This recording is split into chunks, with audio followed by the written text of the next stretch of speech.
19واں پارہ سورۃ النمل آیت نمبر 23۔ اعوذ باللہ من الشیطان الرجیم، بسم اللہ الرحمن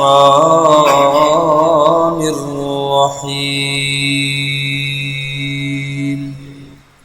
انی وجدت امرأة تملکہم، بے شک میں نے ایک عورت کو پایا جو اہل سبا پر حکمرانی کرتی ہے، وَأُوتِيَتْ مِن كُلِّ شَيْءٍ، اور اسے ہر قسم کا ساز و سامان دیا گیا، وَلَهَا عَرْشٌ عَظِيمٌ،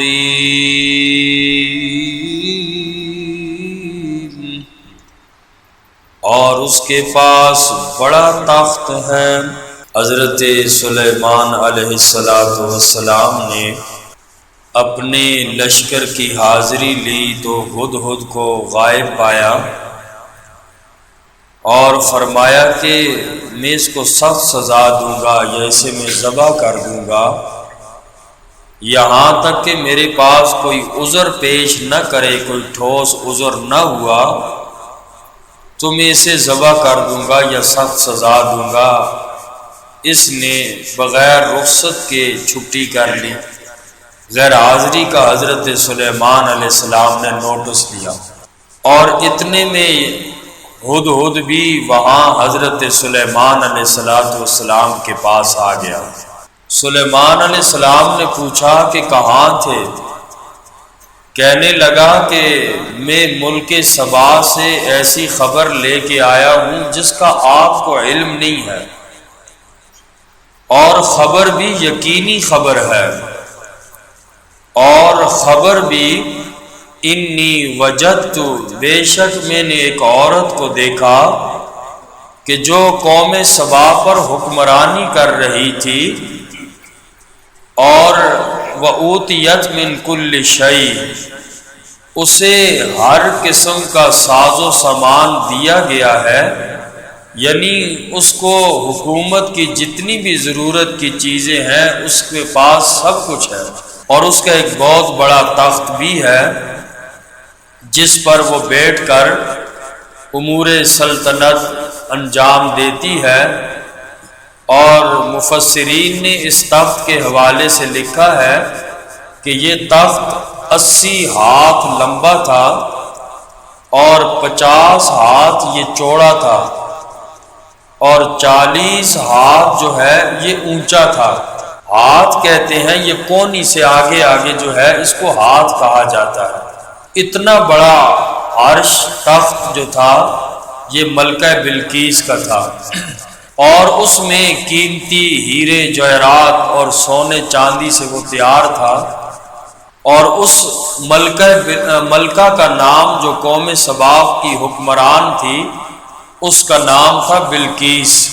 اور اس کے بارے میں مفسرین نے لکھا ہے کہ اس کا والد کسی انسان کی بیٹی سے شادی کرنے کے لیے تیار نہیں تھا، متکبر آدمی تھا، اور وہ کہتا تھا کہ میری برابری کی کوئی ہے ہی نہیں ہے، اور اس نے بالآخر پھر ایک جنیہ عورت سے شادی کی تھی، اور جس سے یہ ملکہ بلقیس پیدا ہوئی تھی، اور اللہ تعالیٰ نے جنات کو بھی یہ اختیار دیا ہے کہ وہ انسانی شکل اختیار کر سکتے ہیں۔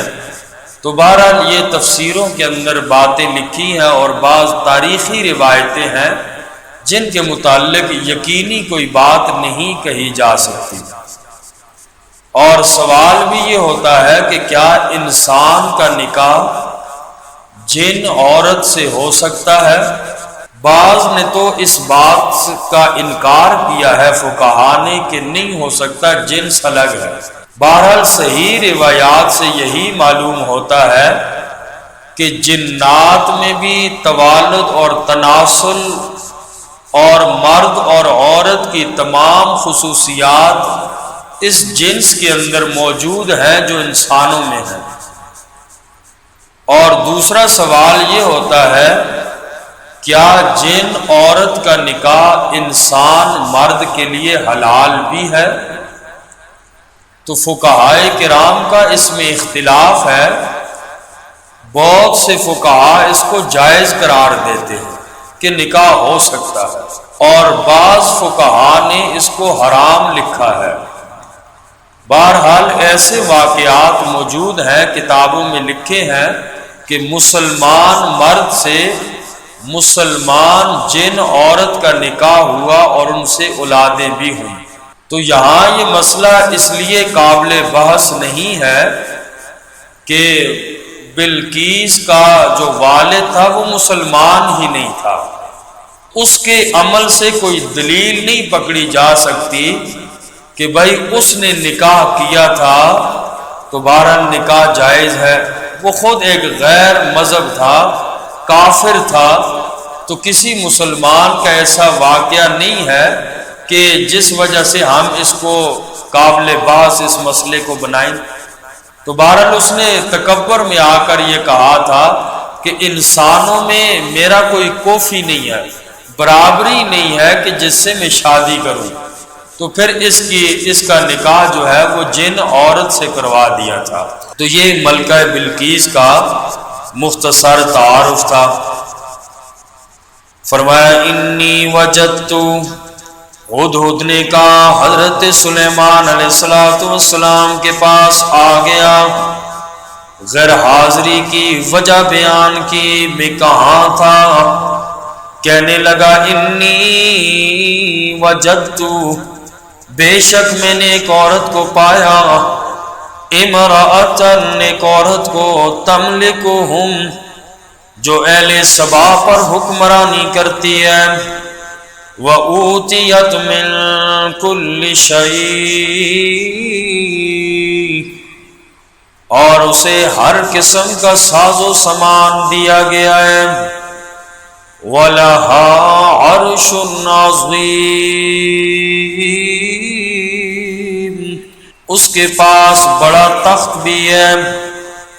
ہدہد نے اپنا کلام جاری رکھا، کہنے لگا وجدتها وقومها، اے سلیمان علیہ السلام، میں جب اہل سبا میں گیا، وجدتها وقومها، میں نے پایا اس قوم کو، میں نے پایا اس ملکہ بلقیس کو، وقومها، اور اس کی قوم کو، یسجدون للشمس، وہ سجدہ کر رہے تھے سورج کو، من دون اللہ، اللہ کے علاوہ۔ ہدہد کہنے لگا، یہ پرندہ بھی شرک پہ تعجب کر رہا ہے، کہنے لگا ہے وہ انسان ہے لیکن اللہ کو چھوڑ کے سورج کو سجدہ کر رہے ہیں، ملکہ بلقیس بھی اور اس کی قوم بھی۔ وَزَيَّنَ لَهُمُ الشَّيْطَانُ أَعْمَالَهُمْ، اور مزین کیا ان کے لیے شیطان نے ان کے اعمال کو، شیطان نے ان کو یہ اعمال اچھے کر کے دکھائے کہ تم سورج کو سجدہ کرتے ہو، یہ بہت اچھا کام کر رہے ہو۔ فَصَدَّهُمْ عَنِ السَّبِيلِ، شیطان نے انہیں روک دیا سیدھے راستے سے، فَهُمْ لَا يَهْتَدُونَ، وہ ہدایت نہیں پانے والے، ہدایت نہیں پاتے۔ اللہ یسجدوا للہ، ہدہد نے کہا وہ کیوں سجدہ نہیں کرتے اللہ کو، الذی یخرج الخبء فی السماوات والارض، وہ ذات کے جو نکالتا ہے چھپی چیز کو آسمانوں اور زمینوں میں۔ اللہ کی توحید اور نشانی بیان کی ہدہد نے، کہنے لگا مجھے بڑا تعجب ہوا، اللہ کو چھوڑ کے سورج کو خدا بنا لیا، اس کے آگے سجدہ کرتے ہیں۔ کیوں کرتے ہیں وہ؟ اللہ یسجدوا للہ۔ ہدہد کہنے لگا اس اللہ کی ذات کو چھوڑ کے جو قادر مطلق ہے، یخرج الخبا فی السماوات والارض، جو نکالتا ہے چھپی چیز کو آسمانوں میں زمینوں میں۔ آسمان سے نظر آنے والی چیز پانی نہیں، اللہ نازل کرتا ہے۔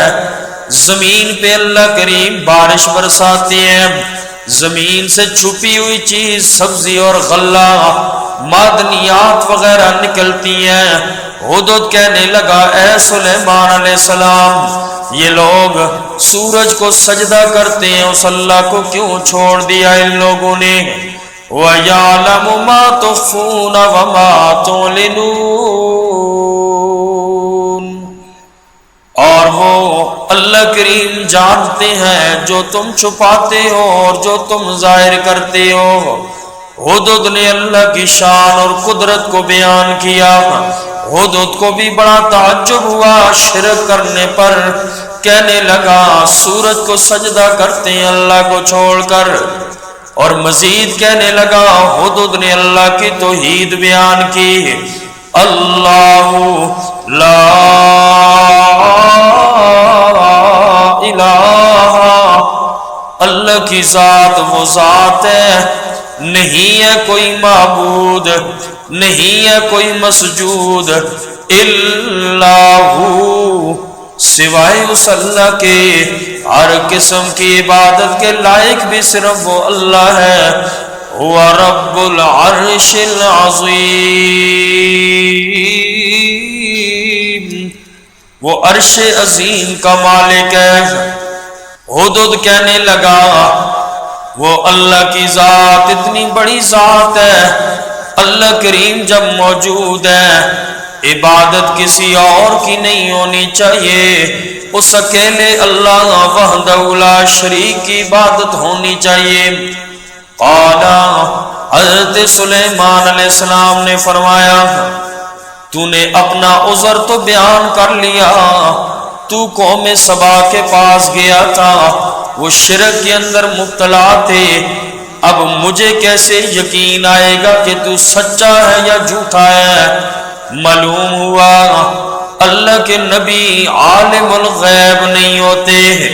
فرمایا قال سننظر، ہم ابھی دیکھتے ہیں۔ حضرت سلیمان علیہ السلام نے فرمایا اصدقت ام کنت من الکاذبین،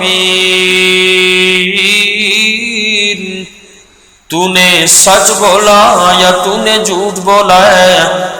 اس سے پہلے حضرت سلیمان علیہ السلام نے ہدہد کو سخت سزا دینے کا اعلان کیا تھا، اور فرمایا کوئی معقول عذر پیش نہ کر سکا، میں تجھے بڑی سخت سزا دوں گا۔ اب ہدہد نے عذر پیش کر لیا، فرمایا تمہاری خبر کی تصدیق میں کرتا ہوں، ایسا کر اذهب بکتابی ھذا، لے جا یہ میرا خط، فَأَلْقِهْ إِلَيْهِمْ، ڈالو تم اس کے پاس، یعنی قوم سبا کی طرف چلے جاؤ یہ میرا خط لے کر، ثُمَّ تَوَلَّ عَنْهُمْ، پھر پیچھے ہٹ کر بیٹھ جانا، فَانظُرْ مَاذَا يَرْجِعُونَ، پھر انتظار کر دیکھ وہ کیا جواب دیتی ہے۔ حضرت سلیمان علیہ السلام نے فرمایا میں تیری سچائی اور دیکھنا چاہتا ہوں تو سچا ہے یا جھوٹا ہے، ایسا کر کے میرا خط لے جا ملکہ بلقیس کے پاس۔ ہدہد حضرت سلیمان علیہ السلام کا خط لے کے چلا گیا بلقیس اور اس کی کابینہ کے پاس، فرمایا پہنچا دو۔ یہ گیا ملکہ سبا کے محل پہ جا پہنچا ہدہد، اس وقت گھر کے سارے دروازے بند تھے، البتہ ایک روشن دان کھلا تھا۔ ہدہد نے دیکھا سارے راستے بند ہیں ملکہ بلقیس کے پاس پہنچنے کے، اور ہدہد گیا روشن دان کے جو کمرے کا روشن دان تھا وہاں پہنچ گیا، اندر داخل ہو گیا۔ دوپہر کا وقت تھا، ملکہ بلقیس آرام کر رہی تھی۔ ہدہد نے خط اس کے بستر کے اوپر رکھ دیا، خود روشن دان میں بیٹھ گیا۔ بیدار ہوئی، خط دیکھا، حضرت سلیمان علیہ السلام کی طرف سے ہے۔ خط پڑھ کے گھبرا گئی، فوراً اپنی کابینہ کا اجلاس بلایا۔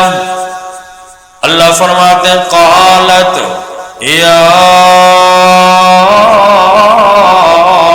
ایھا الملأ، ملکہ بلقیس نے کہا اے سردارو، انی القی الی کتاب کریم،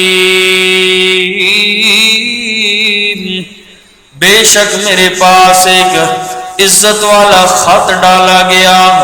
خط لکھا بڑے عمدہ طریقے سے ہوا تھا، شاہی خط تھا، جس سے ملکہ بلقیس نے اندازہ لگایا یہ کسی معزز بندے کی طرف سے ہو سکتا ہے۔ سرداروں کو جمع کر کے کابینہ کو کہنے لگی یا ایھا الملأ انی القی الی کتاب کریم، بے شک میرے پاس ایک عزت والا خط ڈالا گیا، انہ من سلیمان وانہ بسم اللہ الرحمن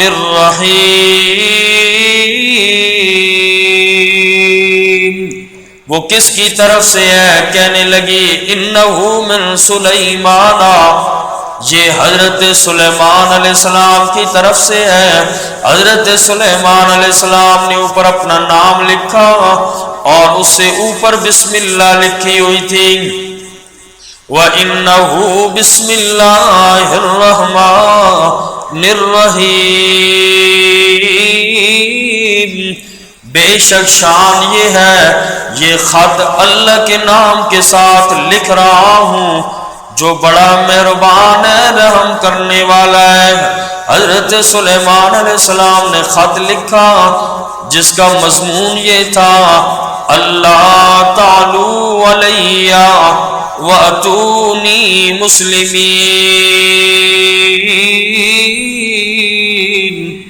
اے سبا والو یہ کہ تم سرکشی نہ کرو میرے مقابلے میں، واتونی مسلمین،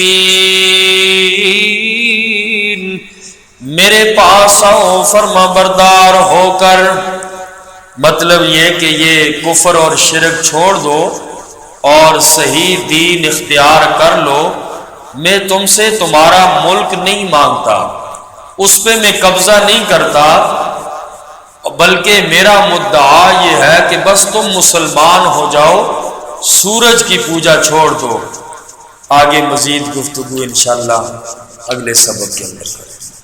الحمدللہ رب العالمین والعاقبۃ للمتقین، ربنا تقبل منا انک انت السمیع العلیم وتب علینا انک انت التواب الرحیم۔